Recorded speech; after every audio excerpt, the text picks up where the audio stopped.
পরোটা তৈরির জন্য প্রথমে যেটা লাগবে সেটা হচ্ছে আলু। আলু আমি নুন দিয়ে সিদ্ধ করে নিয়েছি। মোটামুটি 3টে বড় সাইজের আলু ছিল, এটা আমি সিদ্ধ করে নিয়েছি নুন দিয়ে। আর যেগুলো লাগবে সেগুলো হলো ময়দাটার পরিমাণটা দেখে নিন। ময়দা আর আটা মিশিয়ে আমি করব। এটা আমি ময়দা নিয়েছি। এই ময়দাটা আমি 1 কাপ মতো ময়দা নিয়েছি, 250 গ্রামের মতো, সেটা ঢেলে দিলাম।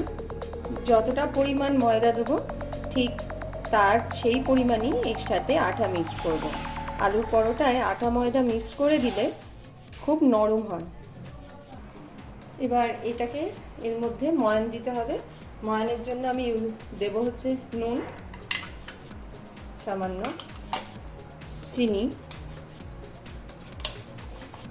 সাদা তেল, একটু বেশি করে ময়ানটা দিতে হবে, দিয়ে ভালো করে মিক্সড করে নেব। ভালো করে মেখে নিয়ে তারপর গরম জল দিয়ে ময়দাটাকে মাখবো, ঈষৎ উষ্ণ গরম জল দিয়ে। যেহেতু এখন প্রচণ্ড গরম এবং জল এমনিতেই গরম হয়ে রয়েছে, তাই জন্য আমি এমনি জল দিয়ে এটাকে মেখে নেব। দেখুন ময়দাটা মোটামুটি মাখা হয়ে গেছে। এটা খুব পাতলা করেও মাখবো না, আবার খুব শক্ত করেও নয়, খুব মোলায়েম করে মাখতে হবে। এবং এটাকে এবার কিছুক্ষণ এইভাবে রেখে দিতে হবে। যতক্ষণ এটা এইভাবে থাকবে ততক্ষণ আমি আলুর পুরটা বানিয়ে নেব। চলুন দেখানো যাক। এবার সিদ্ধ আলুগুলোকে ভালো করে মেখে নেব। হাত দিয়ে মাখলে খুব ভালো হয়, ম্যাশার ইউজ করতে পারেন, তাতে একটুখানি রয়ে যায়, ভালো করে মাখা যায় না, সুতরাং হাত দিয়ে মাখলেই সবচেয়ে ভালো। আলুর পুর তৈরি করার জন্য আর যা যা জিনিস লাগবে: টমেটো কেচাপ, নুনটা আমি দিয়েই রেখেছি, নুন আর দিতে লাগবে না, যদি আপনাদের কম হয় তাহলে তখন ইউজ করবেন। চিনি সামান্য পরিমাণ। এখানে আমি শুকনো লঙ্কা আর জিরে একটু ভালো করে ভেজে গুঁড়িয়ে রেখেছিলাম, গোলমরিচ গুঁড়ো, আর পেঁয়াজ হচ্ছে অপশনাল। যদি আপনারা নিরামিষ দিনে এটা করতে চান এটাকে অমিট করতে পারেন, আর যদি আমি এখানে পেঁয়াজ ব্যবহার করব। চলুন কি করে পুরটা বানাই সেটা এবার শেয়ার করি। পুর তৈরির জন্য একটি কড়া নিয়ে কড়াটাকে গরম করে নেব।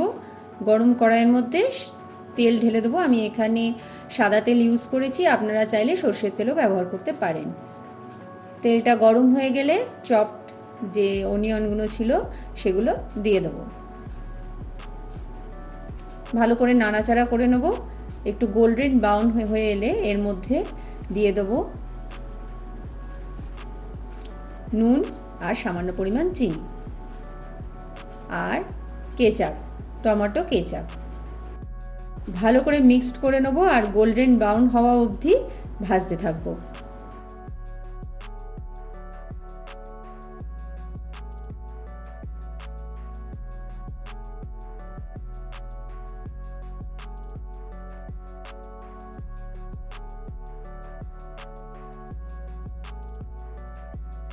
দেখুন পেঁয়াজটা ভাজা হয়ে গেছে। এবার গ্যাসটা একটু সিম করে নিয়ে এর মধ্যে ম্যাশ করা আলুগুলো দিয়ে দেবো, দিয়ে ভালো করে মিক্সড করিয়ে নেবো পেঁয়াজের সাথে।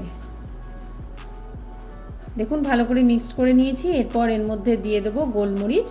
গোলমরিচের গুঁড়োটা একদম শেষে দিলে গন্ধটা ভালো আসবে। গোলমরিচটা একটু বুঝে দেবেন যেমন খান। আর তারপরে দিয়ে দেবো জিরে আর লঙ্কা গুঁড়ো। দেখুন আমার পুর সম্পূর্ণ রেডি হয়ে গেছে। এবার এই পুরটাকে আমি একটু ঠান্ডা করতে দেবো। ঠান্ডা করার পর আটা ময়দার যে মিক্সটা করে রেখেছি তার লেচি কেটে বল তৈরি করে এই পুরটা ওর মধ্যে দিয়ে পরোটাটা লেচিটা রেডি করব। দেখুন ডোটা একদম রেডি হয়ে রয়েছে। আমি একটুখানি ছোট ছোট আলুর পরোটা বানাবো, কারণ আমাদের বাড়িতে পাতলা আলুর পরোটা পছন্দ করে। আপনারা চাইলে একটু বড় সাইজেরও আলুর পরোটা বানাতে পারেন, তখন লেচিটা আমার লেচির ডাবল করবে। আমি মোটামুটি এই সাইজের লেচি করব। দেখুন লেচিগুলো ঠিক এই রকম হয়ে গেছে, এরকম করে নিয়েছি। এবার এর মধ্যে পুরটা ভরে নেব। জাস্ট একটু এইভাবে নিয়ে 1 চামচ মতো পুর দিলাম, দিয়ে এটার মুখটা জাস্ট এইভাবে বন্ধ করে নেব, ঠিক এরকম করে নেব। পুর ভরা হয়ে গেছে, এবার এগুলোকে আমি বেলে নেব। এটাকে আমি ময়দা বা আটার গুঁড়ি দিয়ে বেলবো, তেল দেবো না। তেল দিয়েও বেলতে পারেন, তবে একটু হেলদি রেসিপির জন্য, বাচ্চারা যাতে কম তেল খায় এই জন্য ময়দা দিয়ে বেললে ভালো হবে। একটু বড় করে বেলে নেবেন, তাহলে জিনিসটা পাতলা হবে এবং খেতেও ভালো লাগবে। একটু এপিট ওপিট করে ময়দা দিয়ে দিয়ে বেলবেন, তাহলে পুরটা বেরিয়ে যাবে না। যেখানেই মনে হবে যে পুরটা বেরিয়ে যাবে সেখানেই একটু ময়দা দিয়ে দেবেন, তাহলে দেখবেন সেকার সময়ও পুরটা বেরোবে না। জাস্ট এরকম হবে। শাকার জন্য প্রথমে তাওয়াটাকে গরম করে নেব। তাওয়াটা গরম হয়ে গেলে পরোটাটাকে ওর মধ্যে দিয়ে ভালো করে এপিট ওপিট সেঁকে নেব। আপনারা ছাঁকা তেলেও এই পরোটাটা ভেজে খেতে পারেন, কিন্তু যদি কম তেল খেতে চান প্রথমে রুটির মতো এদিক ওদিক করে সেঁকে নেবেন। এই সময় গ্যাসের ফ্লেমটা হাই রাখবেন। বাচ্চারা যেহেতু একটু চটপটা খাবার প্রায়শই খেতে চায়, তাই জন্য আমি তাদের হেলথের দিকে নজর রেখেই এটাকে প্রথমে সেঁকে নিই রুটির মতো, তারপর তেল দিয়ে ভেজে নিই, তাতে তেলটা একটু কম লাগে, এতে টেস্টটাও ভালো আসবে। দেখুন একটা পার্ট শাখা হয়ে গেছে, এরপর আমি ঠিক সেমভাবে অপর পিঠটাও সেঁকে নেব।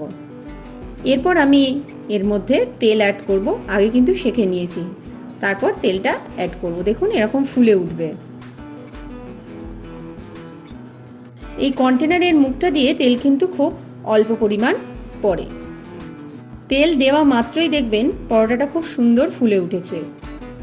জাস্ট উল্টে নেব। দেখুন কতটা কম তেলে আমি পরোটাটা বানাচ্ছি, খুবই কম তেল লেগেছে, 1 চামচও তেল লাগেনি। একটু উল্টে পাল্টে নেব যাতে চারদিকে তেলটা লেগে যায়। এই সময় ওভেনটা সিমে করে রাখবেন যাতে পরোটাটা পুড়ে না যায়। এভাবে একটা একটা করে আমি প্রত্যেকটা পরোটা ভেজে নেব। বাচ্চাদের চটজলদি স্কুলের টিফিন বা অন্য কোনো টিফিন দিতে এটা কিন্তু খুব ভালো একটা রেসিপি, খুব তাড়াতাড়ি তৈরি হয়ে যায় এবং পুরটা যদি আপনার তৈরি করা থাকে খুব শীঘ্রই আপনি বানিয়ে ফেলতে পারবেন। এবার আমি আঁচটা বন্ধ করে নেব। এই পরোটাটা আমার রেডি। এই পরোটাটা কতটা পাতলা হয়েছে দেখুন। রায়তা তৈরি করে এটার সাথে খেতে পারেন অথবা আচার দিয়ে, কিন্তু আমার বাড়িতে সকলেই কেচাপ দিয়ে খেতে পছন্দ করেন।